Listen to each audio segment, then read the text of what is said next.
nos acompañe en este proceso que nos toca después resolver en el seno de la comisión. Muchas gracias. Bueno, muy buenas tardes a todos y a todas. Muchas gracias, señor presidente. Muchas gracias, señores senadores, señoras senadoras, queridos colegas, gobernadores que nos acompañan. El objetivo de esta exposición es claramente exponer sobre lo que nosotros hemos propiciado desde el punto de vista de gobernadores y gobernadoras que expresamos la voluntad de propiciar una reforma en el número de integrantes del máximo tribunal de la República Argentina a nivel judicial, que es precisamente la Corte Suprema de Justicia. Por eso me parece muy importante hacer un nivel de introducción de carácter general. La Constitución establece en su artículo 108 que el Poder Judicial de la Nación será ejercido por una Corte Suprema de Justicia y por los demás tribunales inferiores que el Congreso de la Nación establece en el territorio de la Nación. Es decir, es cabeza del Poder Judicial, constituye el máximo tribunal y forma parte de la organización del sistema judicial junto a los tribunales inferiores. Por lo tanto, ejerce el control de constitucionalidad, es la última instancia vía apelación, decisoria y a su vez desde el punto de vista de su intervención en conflictos que tienen que ver con dos leyes de igual o diferente rango o también en materia de tribunales constitucionales. Por lo tanto, la Corte Suprema de Justicia tiene el control de constitucionalidad, el control de convencionalidad desde el punto de vista de los tratados internacionales, tiene obviamente una instancia de apelación y en consecuencia nosotros debemos hacer una evaluación desde el punto de vista de su integración a través de la historia. La Constitución de 1853, tal cual se dijo aquí, establecía la integración de 9 miembros. Justo José de Urquiza, desde la Confederación Argentina, no pudo imponer los jueces de la Corte. En consecuencia, a partir del 13 de enero del año 1863 se constituye, pero el primer fallo del tribunal se obtiene el 11 de octubre. Y obviamente la ley que da origen es la ley 27, que es precisamente del 13 de octubre del año 1862. Recuerdo porque la ley es el mismo día de la sanción de la ley 28 que define los territorios nacionales. Lo que no eran provincias se constituían en territorios nacionales y después sucesivas leyes como la ley 28, la 1532 y así sucesivamente generaron las condiciones para la provincialización, por ejemplo, de la provincia del Chaco a través de la ley 14.037 promulgada el 8 de agosto del año 1951. Por lo tanto, lo que nosotros observamos claramente es lo siguiente, que existieron 4 leyes que determinaron el número de miembros de la Corte, que obviamente cuando Provincia de Buenos Aires, a través del Pacto de San José de Flores y la inclusión dentro de la Constitución 1853 y 1860, establece que se excluya lo que determinaba la Constitución, que eran 9 miembros, a través de una ley del Congreso. Y esa ley de Congresos fueron 4. Primero la ley 27 con 5 miembros. Segundo, la ley 15.271 desde el año 1960, que elevó el número a 7. Luego, la ley 23.774 de 1990, que eleva el número a 9. Y luego, la ley 26.183, que reduce el número de miembros a 5. Nosotros, cuando analizamos las distintas iniciativas, hemos planteado una discusión muy profunda, no solamente entre colegas, sino también con la participación de destacados expertos y juristas, con el objetivo de analizar cuál era la mejor iniciativa que efectivamente sea invulnerable desde el punto de vista constitucional. En ese contexto también se discutió un problema básico vinculado al artículo 280 del Código Procesal Civil y Comercial de la Nación, en virtud de la cual efectivamente se rechazan una multiplicidad de recursos sin siquiera responderlo, o lo mismo respecto al artículo 14 o 17 de la Ley 48 de recurso extraordinario. Pero al mismo tiempo se planteó cómo cada una de las jurisdicciones provinciales podía generar un proceso de propuestas para la designación de los miembros de la Corte Suprema de Justicia. Y se llegó a la conclusión claramente que esto era una atribución constitucional perfectamente clara y definida por el artículo 99, inciso 4 de la Constitución, que era obviamente una facultad del presidente de la República, que elevaba la propuesta al Senado de la Nación y que, naturalmente, por 2/3 de los miembros presentes debía aprobar la designación de sus miembros. En ese contexto, lo que nosotros tenemos que hacer es una evaluación respecto a lo que ocurrió en la historia argentina. Primero, uno puede tomar entre 109 o 113 jueces, conforme a si asumieron o no, pero tomo el número de 113 jueces. Solamente 3 fueron mujeres. Margarita Arguaz en el año 1970 y después la designación de Elena Hayton de Nolasco y luego Carmen Argibay. 3. Si tomamos el número máximo, 113. 3 de 113. En segundo lugar, si uno analiza casi 159 años de historia de la Corte Suprema de Justicia, 141 años sin la representación de una mujer.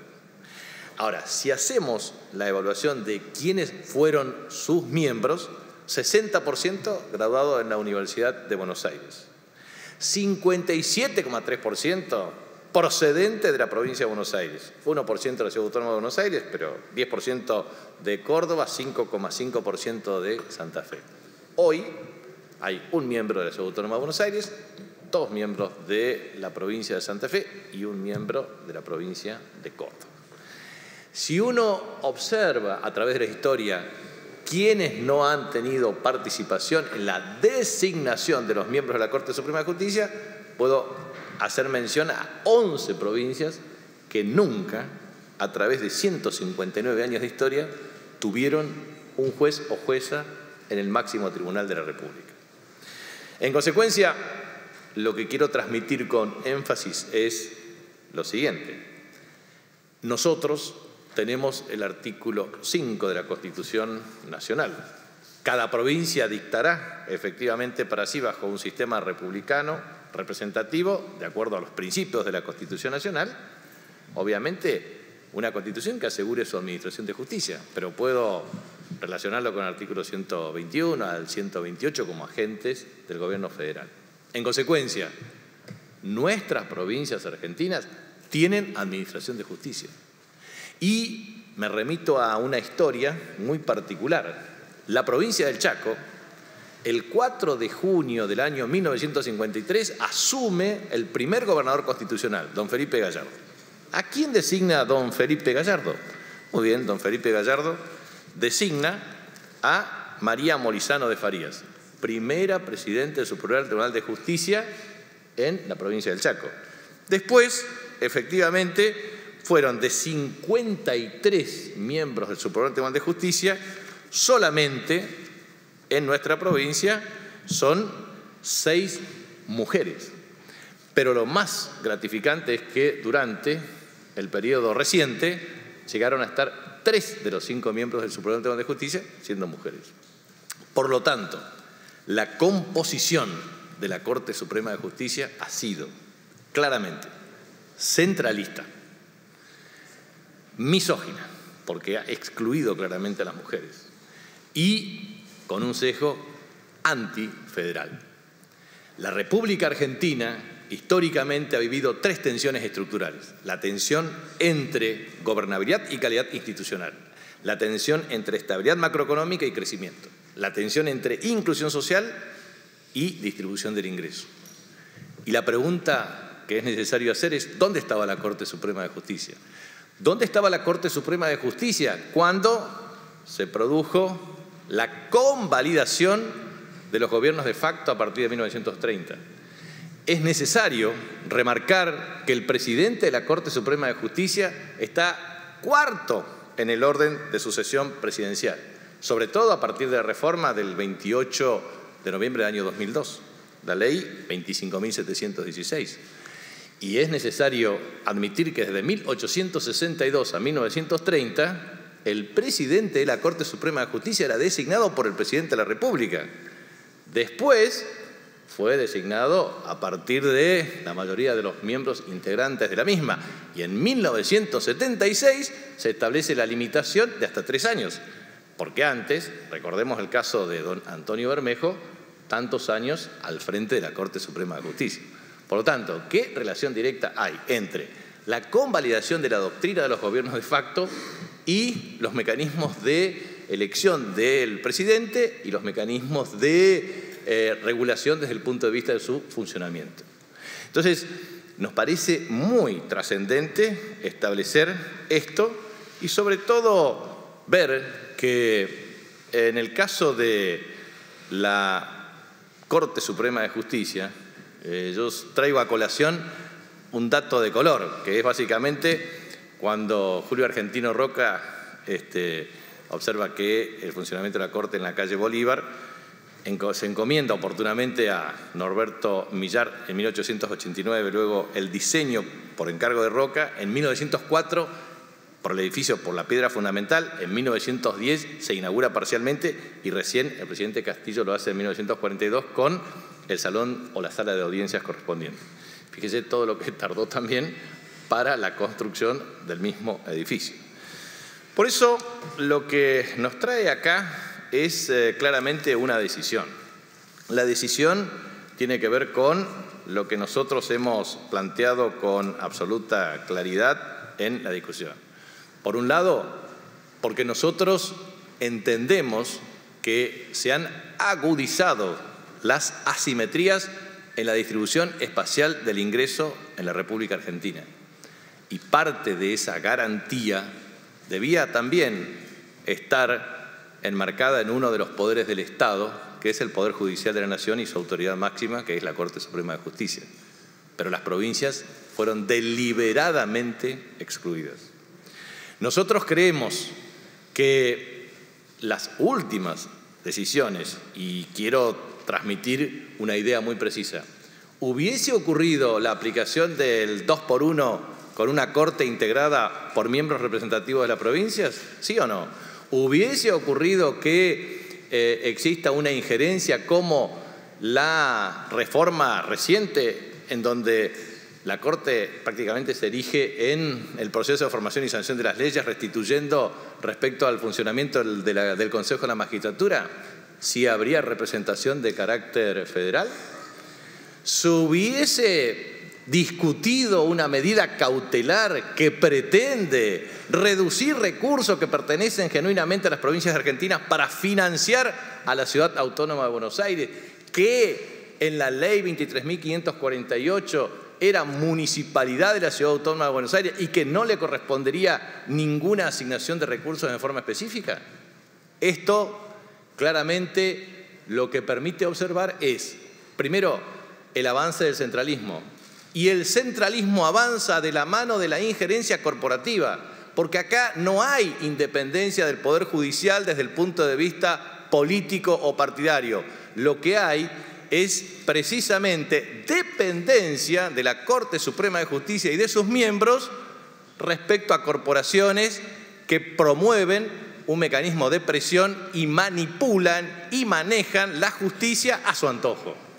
Y eso es lo que hay que decir, porque un poder que se democratiza en el ejercicio de su máxima autoridad es el poder que permite una visión o una cosmovisión de carácter federal. Es la que permitirá lograr calidad en el funcionamiento de las instituciones. Y lo transmito desde nuestra provincia. Nosotros tenemos la designación de los miembros en el Superior Tribunal de Justicia por concurso de antecedentes y oposición. Digo para que quede claro también que nosotros vamos a propiciar, en la hipótesis efectivamente de la autolimitación por parte del Poder Ejecutivo en el marco del 99, inciso 4 de la Constitución, la designación de miembros que sean juristas calificados, porque lo demostramos y lo demuestran en la Administración de Justicia. Nosotros no percibimos cuestionamiento en el funcionamiento del Poder Judicial y cuando existen fallos controversiales o si efectivamente existen posiciones por parte de personas que se ven afectadas en sus legítimos derechos, efectivamente existen las instancias de audiencias públicas, de participación, de funcionamiento adecuado del jury de enjuiciamiento y, obviamente, en el funcionamiento adecuado de las instituciones republicanas y democráticas. Por lo tanto, lo que quiero transmitir es que así como la primera conformación de la Corte tenía un sanjuanino, un mendocino, un cordobés, un santiagueño, un bonaerense, nosotros creemos que la propuesta de integrar una Corte Suprema de Justicia de alcance federal que promueva la calidad institucional es la que va a permitir corregir asimetrías históricas. ¿Por qué nosotros, nuestras provincias, nosotros los provincianos, vamos a seguir padeciendo pagar precios de combustibles de carácter diferencial? ¿Por qué precios de energía que no son equivalentes? ¿Por qué estar inmersos muchas veces en aceptación de inequidades que no nos corresponden? Y como decía Gerardo y como decía Alberto, la verdad es que las provincias son preexistentes a la nación. La nación se constituye en virtud de los pactos preexistentes.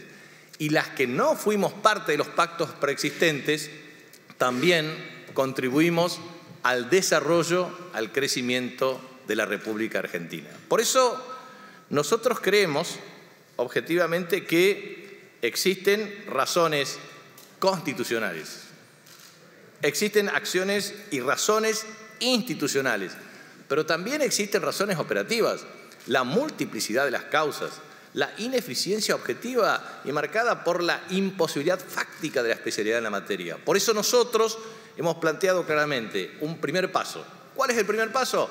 La ampliación del número de la Corte de los miembros.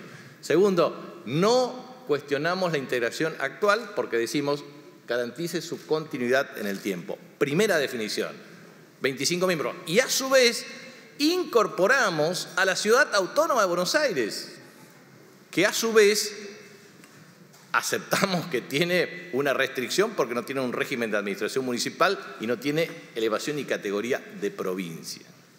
En consecuencia, nuestra amplitud de criterios es muy flexible. La segunda cuestión es, consideramos que no colisiona con los mecanismos de designación en forma preexistente y a su vez decimos que la designación de los miembros corresponde al presidente de la República en virtud del 99, inciso 4, y el procedimiento implicará que las provincias propiciarán sus mecanismos de concurso de antecedente y oposición para la selección de sus miembros, o los que efectivamente corresponda de acuerdo al ejercicio pleno de sus respectivas autonomías. En consecuencia, esto tiene un procedimiento secuencial. Primero, la sanción de la ley respecto a la integración de los miembros. Eso implica la instancia del Senado, luego la Cámara de Diputados de la Nación. Su correspondiente aprobación implica promulgación y, a su vez, la regulación en el procedimiento de la designación de sus miembros. Y, por supuesto, también es necesario, hacia el futuro próximo, debatir y propiciar otras reformas. Por ejemplo, el artículo 280 del Código Civil y Comercial, el Código Procesal Civil y Comercial. Por ejemplo, una modificación respecto a la Ley 48, sobre todo artículos 14 y 17, que se ha hablado originaria y primigeniamente. Creemos nosotros que es justicia, creemos nosotros que es la construcción de una Argentina justa y federal, en unidad nacional, como decimos, pregonamos y practicamos los gobernadores y gobernadoras de las provincias argentinas. Nosotros no estamos en contra de nadie, estamos a favor de una justicia con sentido federal, estamos a favor de la constitución de un modelo de gestión y de acción que verdaderamente resuelva los problemas básicos. No puede ser que los recursos de apelación se contesten automáticamente por la denegatoria. Creemos nosotros en que construir y constituir una Argentina justa y federal requiere efectivamente este procedimiento y esta reforma. Por eso estamos acá, porque la arbitrariedad y la instancia casatoria, que es un problema serio en la República Argentina, deben conformarse a través de la especialidad desde el punto de vista del perfil de los miembros que la integran y luego la regulación de su funcionamiento a través de salas específicas. No cabe la menor duda que si la República Argentina de 1869, con el primer censo de Domingo Faustino Sarmiento, arrojaba la cifra de casi 1.780.000 habitantes y que se presume que eran 1.200.000 habitantes con el año 1862, contra casi 47 millones de habitantes que tiene hoy con el mismo número de miembros. Y a su vez, y para finalizar, todos lo dijimos, pero es necesario reafirmar categóricamente la comparación que esto implica. Costa Rica tiene 22 miembros, Venezuela 20, Colombia 23, Chile 20, Ecuador 21. España está compuesto el Supremo Tribunal por un presidente, vicepresidente y 79 miembros. Francia con 120 consejeros. Alemania con un tribunal federal constitucional que se divide en dos, con 8 miembros cada uno. Reino Unido con 12 ministros. Suiza con un tribunal federal de 30 jueces. Canadá con una composición de 9 jueces. India por un presidente y 25 jueces designados por el presidente de India. O sea, nosotros entendemos que cuando ingresan récord de 27.970 causas, consolidando la presencia de 36.584 expedientes y vemos verdaderamente el fárrago de cuestiones irresueltas y la agudización de problemas en donde la Corte Suprema de Justicia tiene un rol preponderante. Corregir las asimetrías en la distribución espacial del ingreso implica también tener un poder judicial con una constitución de carácter federal. Y que quede claro que muchas de las acciones que se adoptan por parte de la Corte Suprema de Justicia por un reduccionismo del número de miembros que implica permeabilidad y presión corporativa, se puede mejorar de una manera clara, eficaz y eficiente, logrando la democratización de sus miembros, una organización eficaz y eficiente y verdaderamente decir al final de cada fallo, será justicia. Muchas gracias. Señor gobernador, me arenga, los senadores ya quieren firmar el dictamen, quiero terminar que exponga a los senadores.